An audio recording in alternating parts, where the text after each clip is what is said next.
Your heart beats over 100,000 times a day. So what are you doing to take care of it?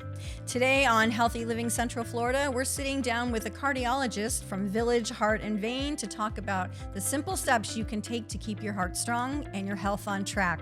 From warning signs you shouldn't ignore to everyday habits that make a difference, this episode could be a lifesaver. Stay tuned.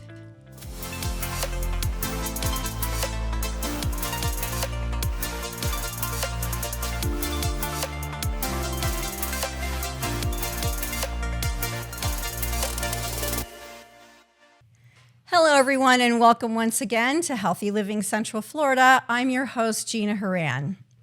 Today, we are focusing on your heart and my heart and everyone's heart with Village Heart and Vein and my very special guest, Dr. Georg Couturier. Did I say that right? You did say it very well. Awesome. Thank you. Now, everyone calls you Dr. C. Is that true? Can I call you Dr. C or? Say that too. Mm-hmm. Yeah, it's a difficult last name, though. Couturier. I said it a few times. You said it very well. Thank you very much.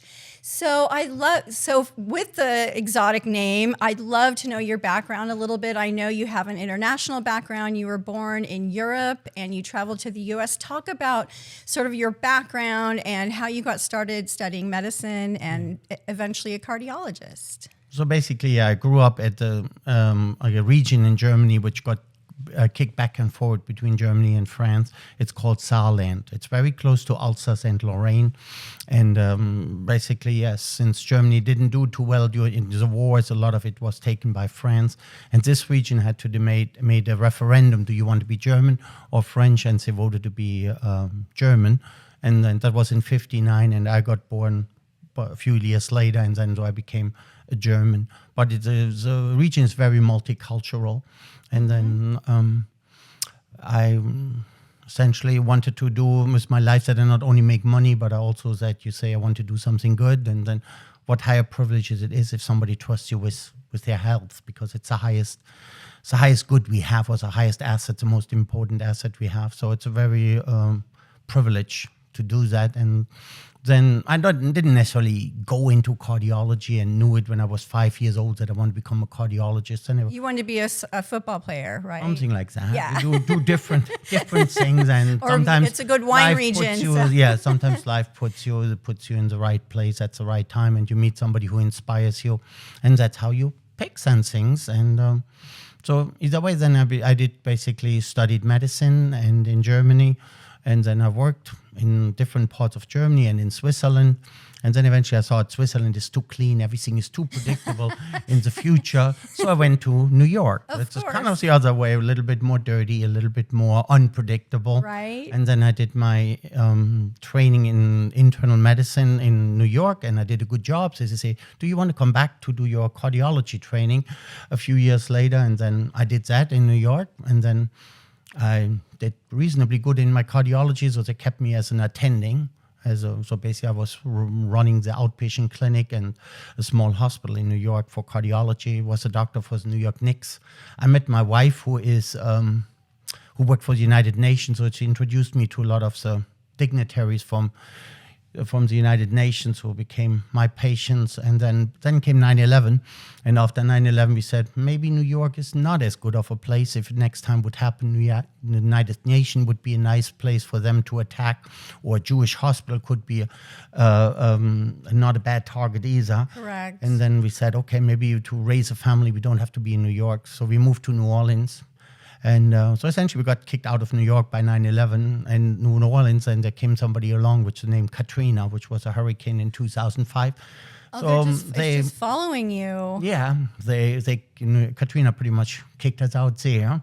And then my wife said, I would like warm, but I don't like the beach, because we got basically damaged by the beach. And then Central Florida, or the Villages area, became high in our to-do list, and that's how we eventually decided on the Villages to open our practice here.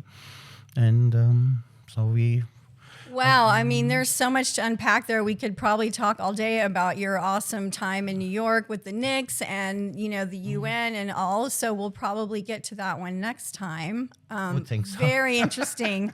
So so you land in Central Florida and you're a cardiologist. So you decide, I'm guessing, and you can tell me when did you decide to start Village's Heart and Vein, and what was the reason behind it, your inspiration? No, we started basically, I was employed by a big cardiology group out of Orlando in 2005 after Katrina. And then in 2010 or 9, I said, I don't really want to work for somebody else. I would like to be my own decision maker, as it makes more fun that way.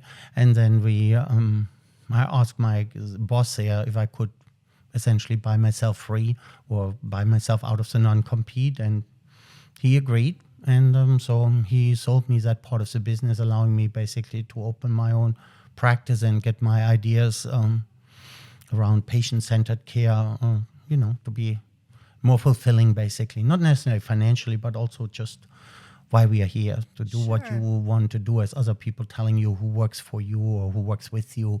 Then you say, I can make my own decision, maybe good or wrong.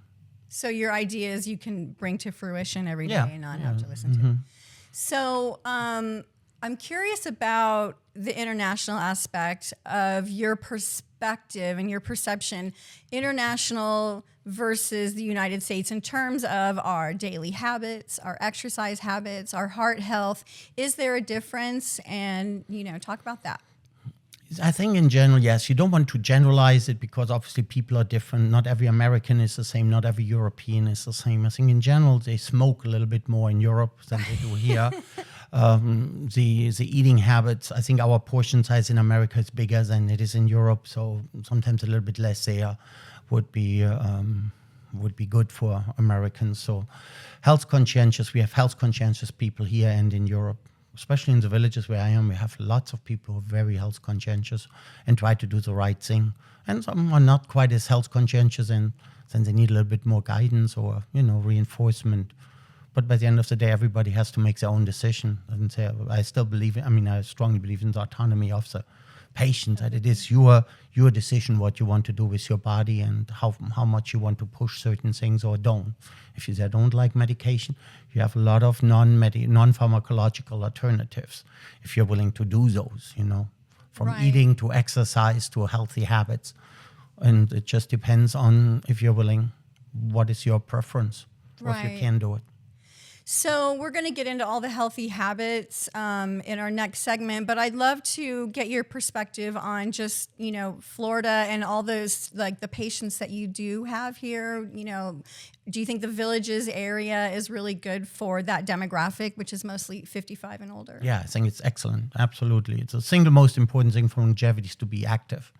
And in the villages, you have pretty much, or not only villages, Central Florida, there's no difference between plantation and stonegrass, spruce creeks. They're all, on my part, the same there. They basically have the same ideal, and to be active. And here you can literally be every day active. And if you live up north and it's 30 degrees, 20 degrees, 10 degrees, you won't be active for the next two months or so. And here, basically, there's almost no excuse not to be. The air is beautiful. We have almost no pollution. There's no heavy, there's no crime, very little crime, and the weather is very conducive to an active lifestyle. Also, Florida is flat, so you won't slide down a hill or break your bones that way. So all those things are very helpful to have a good exercise habits or daily healthy habits. And do you find that your patients, by and large, are receptive to your advice or your suggestions? Yeah, I think they're very educated, my patients. Yes, that's also a prejudice, but they're more educated than most parts of the country where I worked before. And so they realize the value of your health, of a healthy body that you need to enjoy. You not only want to live, but you want to have quality life years. And you can extend those by basically having healthy habits that are encouraged here.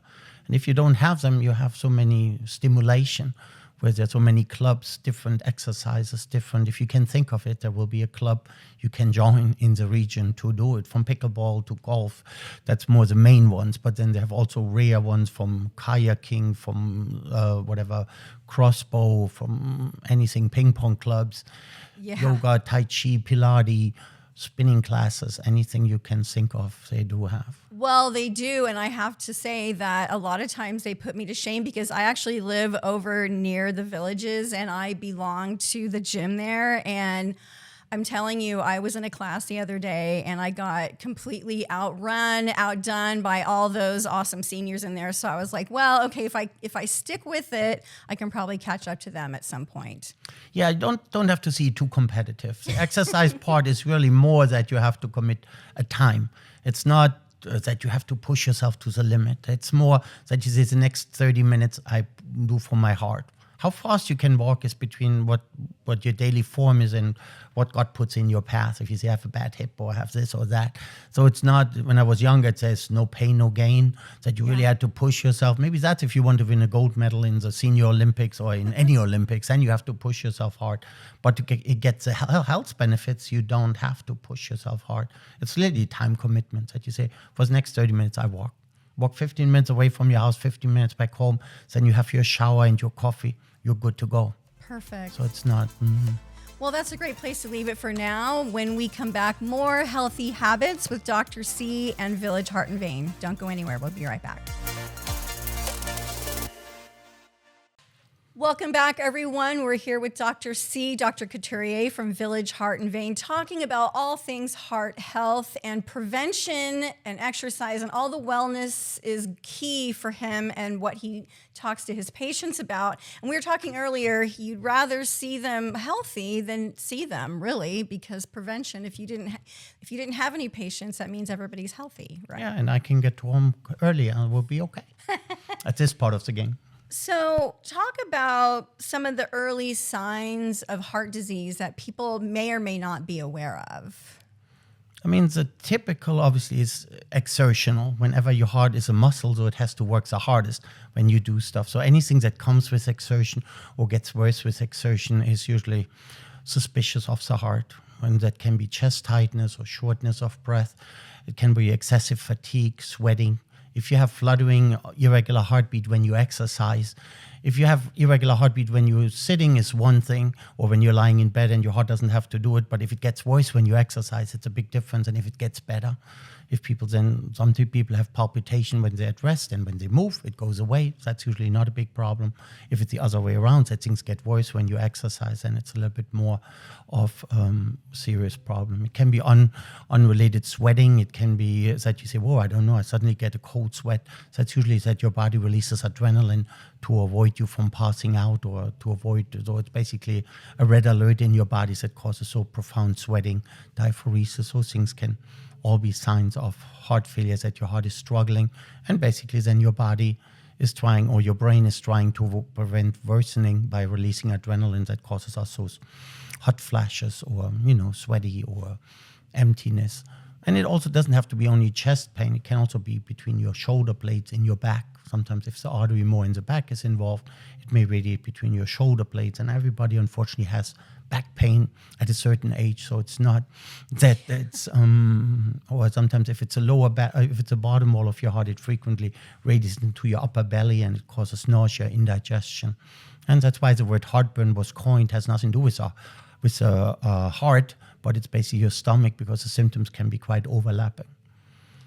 So these days we do have watches and things that we can read. We don't want to get to that point, though, where we're having heart palpitations and sweats, so we have to call you. I mean, is there a way to find out that you might have heart disease? A very good test is coronary calcium score. It basically quantifies the amount of aging you have on your heart based on your age and your gender. So it's different. Let's say a norm value for a 50-year-old woman is different than a norm value for a 60-year-old or for a 70-year-old. And there's difference between men and women. Men usually age about 10 years earlier than women, so it's the same calcium score.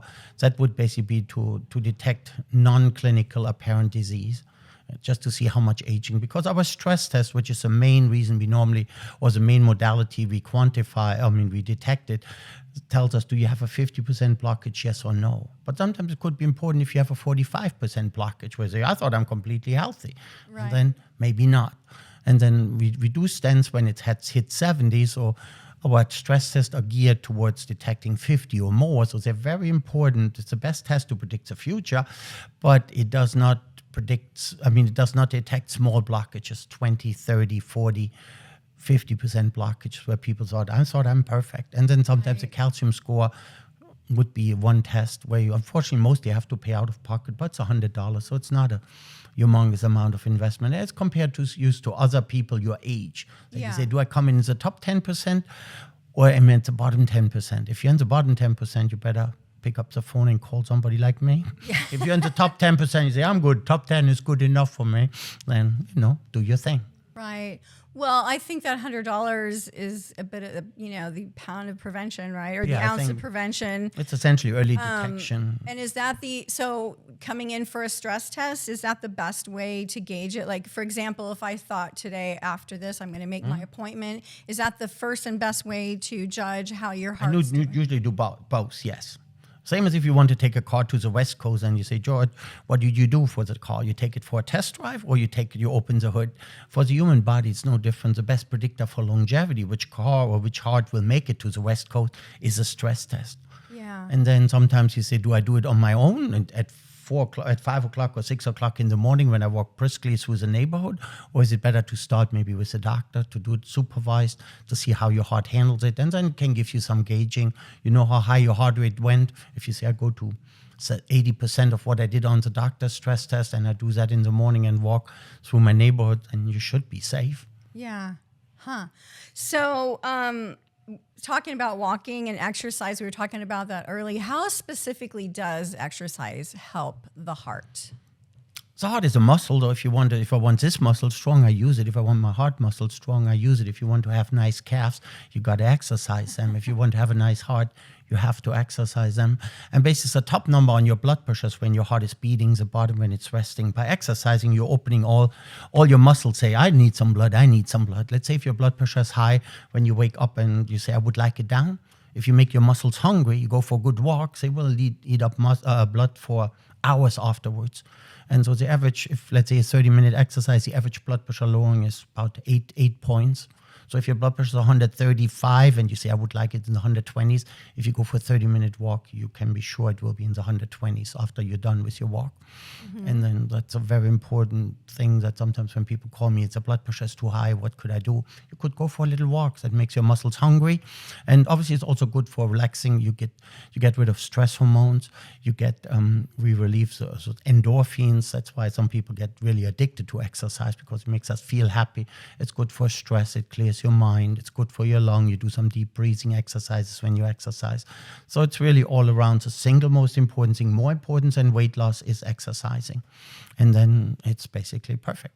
And like you said earlier, it could be anything, because all of us, as you get older, it could be your bones that aren't, as strong as they used to be. Yeah, you want to find something that goes with your body. If you say I can do water walking or water yoga or not yoga, what is it called? They have water yoga, yeah. So you could do that too. Yeah, they have pretty much everything these days. So I mean those water exercising. I'm lacking right now the name, but there's all and you did talk about them earlier. Yeah, swimming obviously is really ideal if you can. Right. And so we do have a pretty sedentary, a little bit of a sedentary country. A lot of people like to watch TV and sit around or play video games, or the fact that, if I just have to get up, would you recommend just getting up that one time? Just try it. Like you said, 15 minutes out. It is more literally a time commitment. If you stress yourself too hard and then you say, I'm having now muscle ache, soreness for 3 days, chances are you're not going to do it again. Mm-hmm. Another very good reminder is sometimes basically a pet.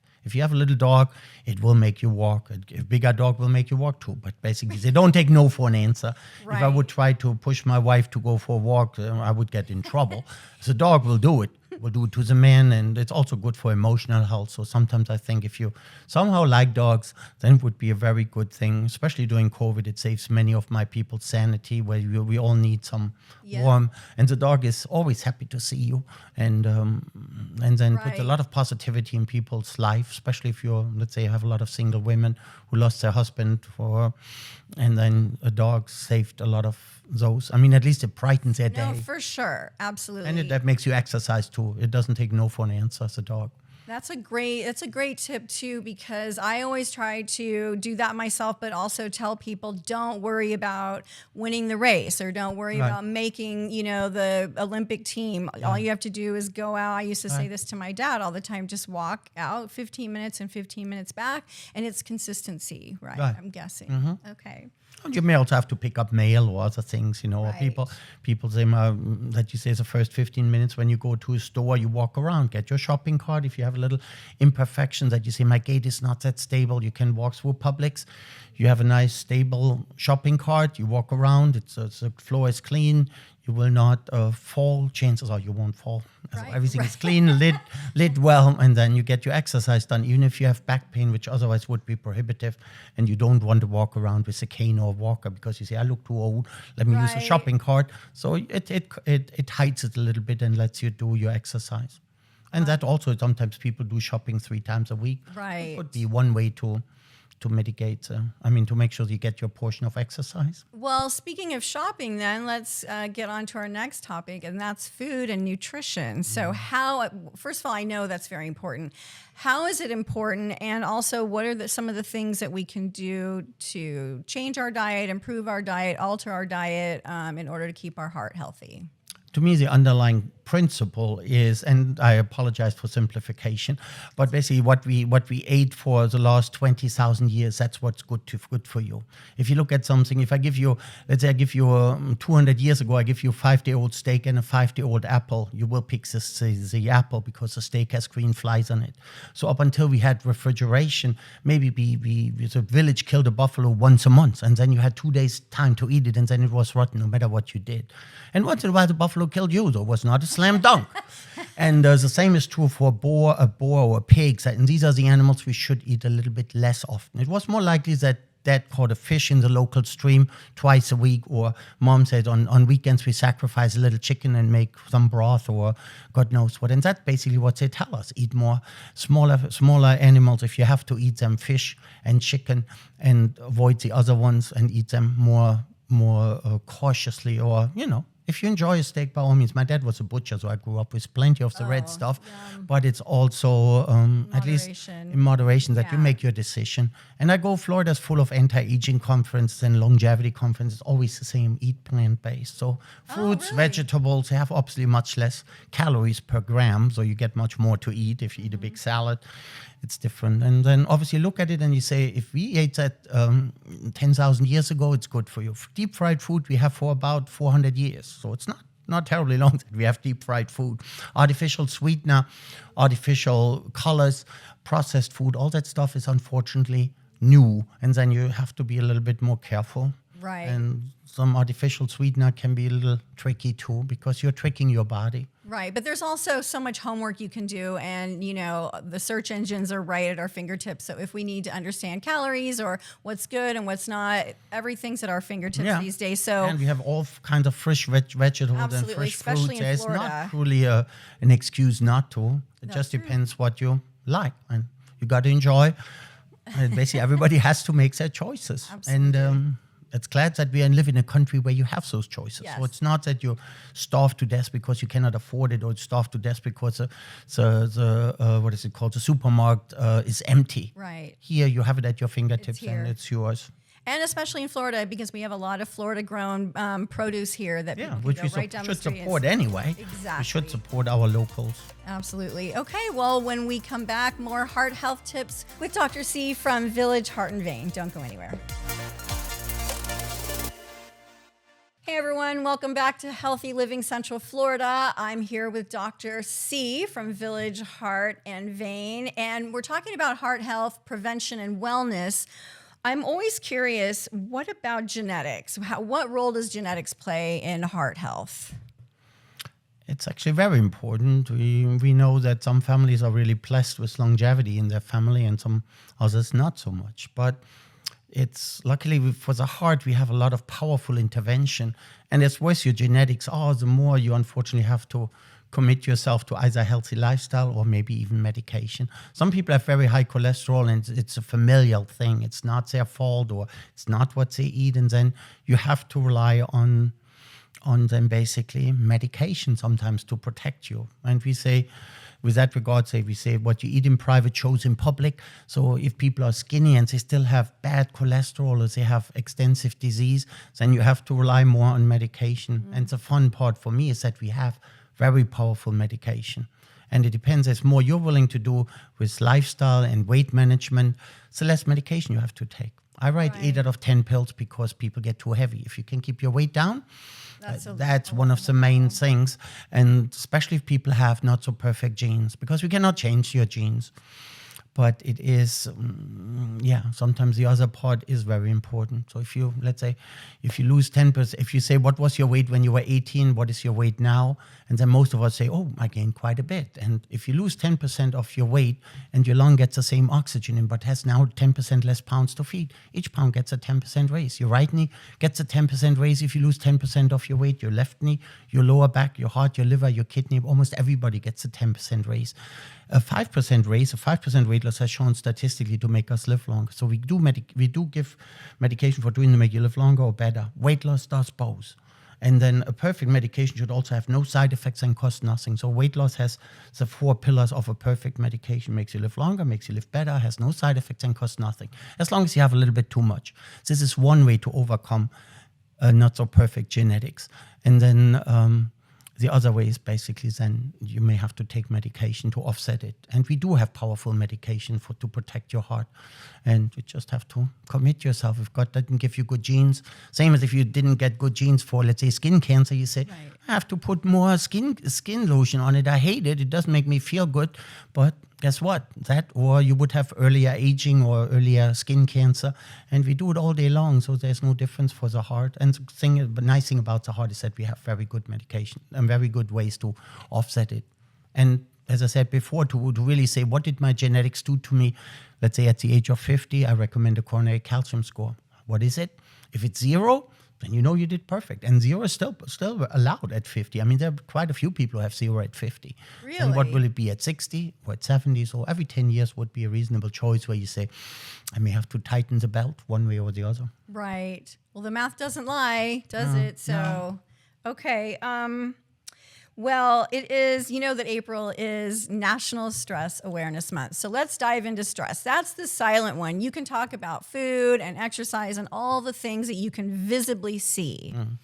But stress is buried deep down in there and sitting there all day. And it is probably one of the hardest things on the heart, I'm guessing.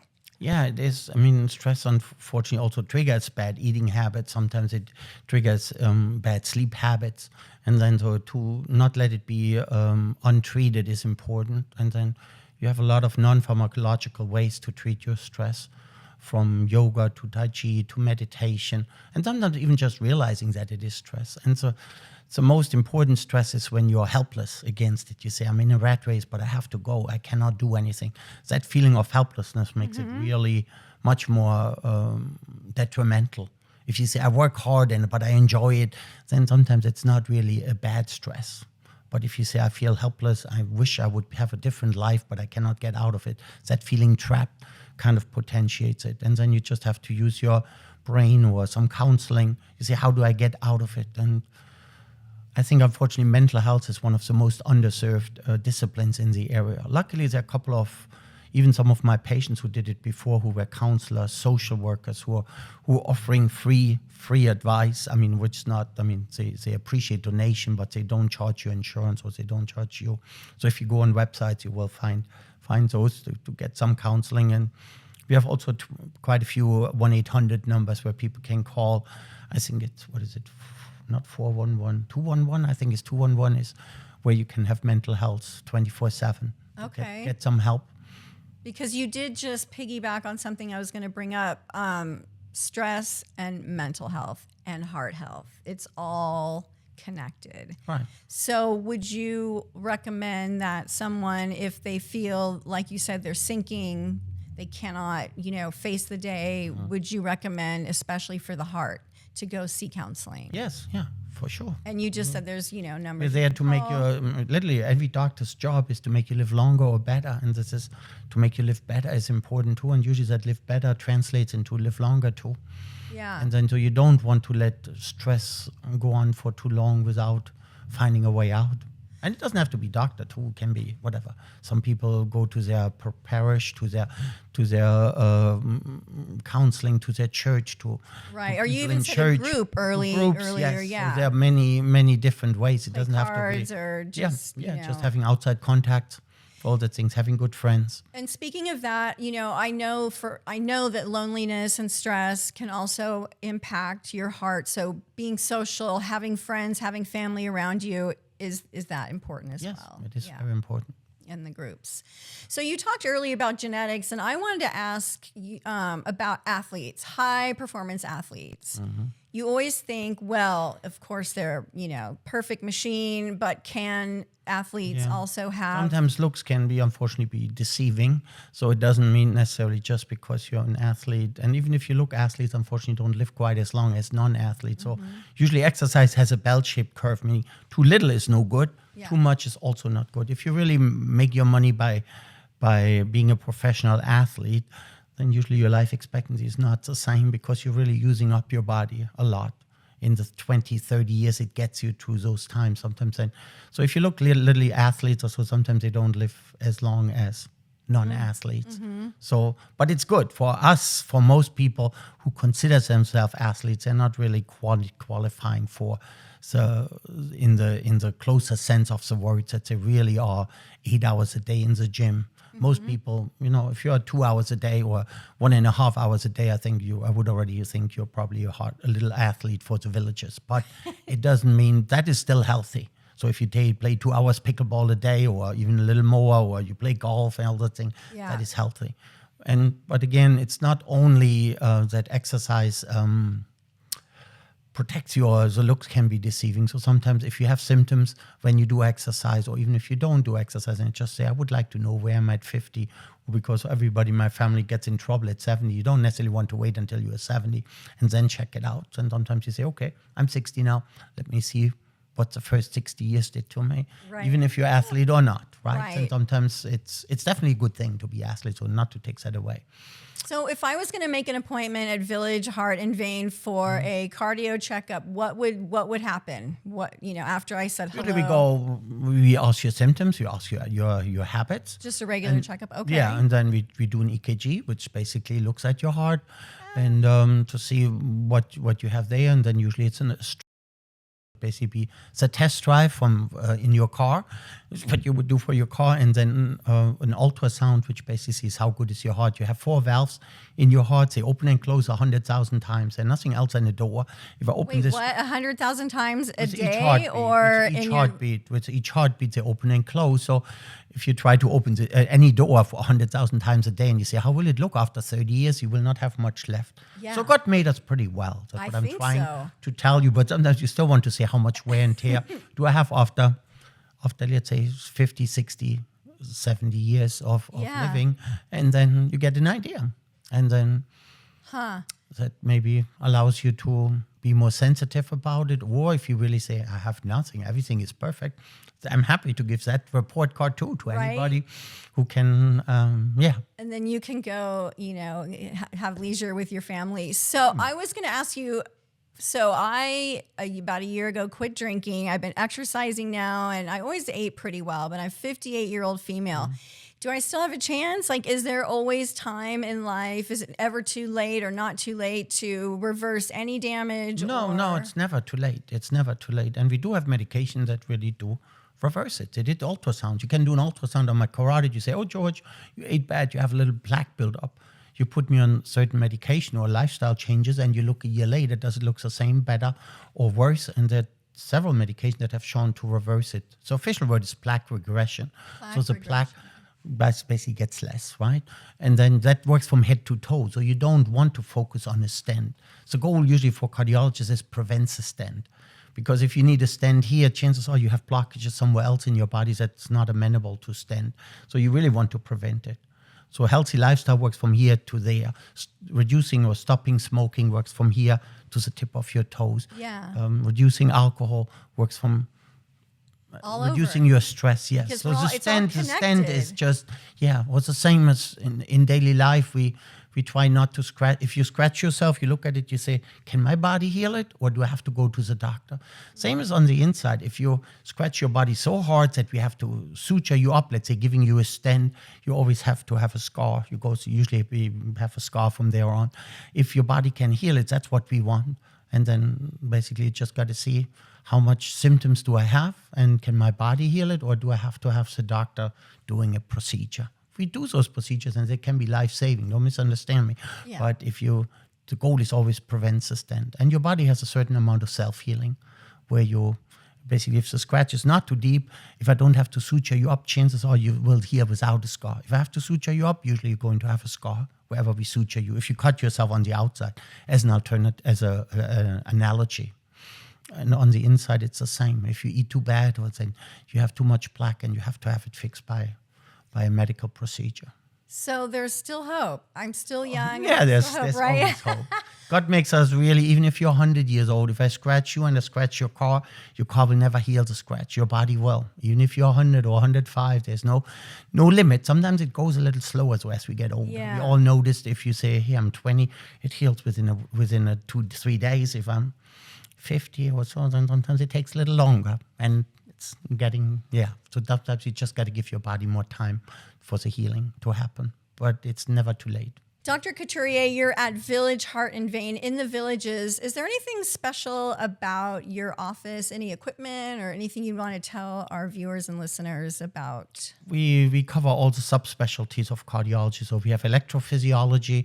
That's a doctor who works mostly with electricity. It's called ablation and stuff and things like that. And we have doctors who do interventional cardiology, who basically put stents in it, or sometimes nowadays we put valves in your heart. There's basically tiny stents with a one-way valve on it, and we put those through your groin.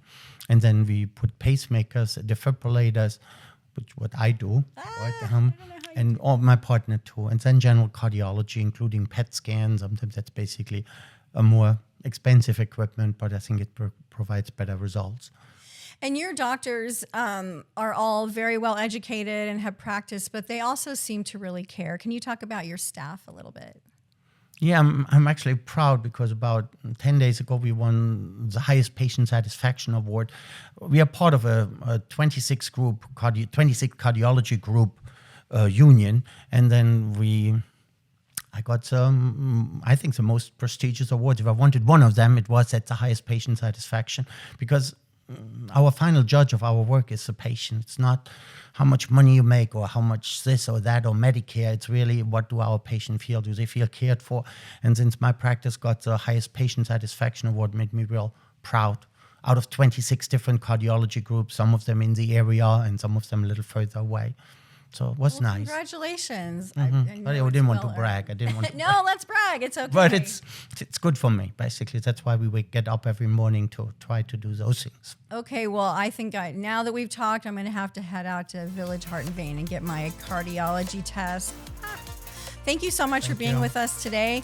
That does it for another edition of Healthy Living Central Florida. We'll see you next time.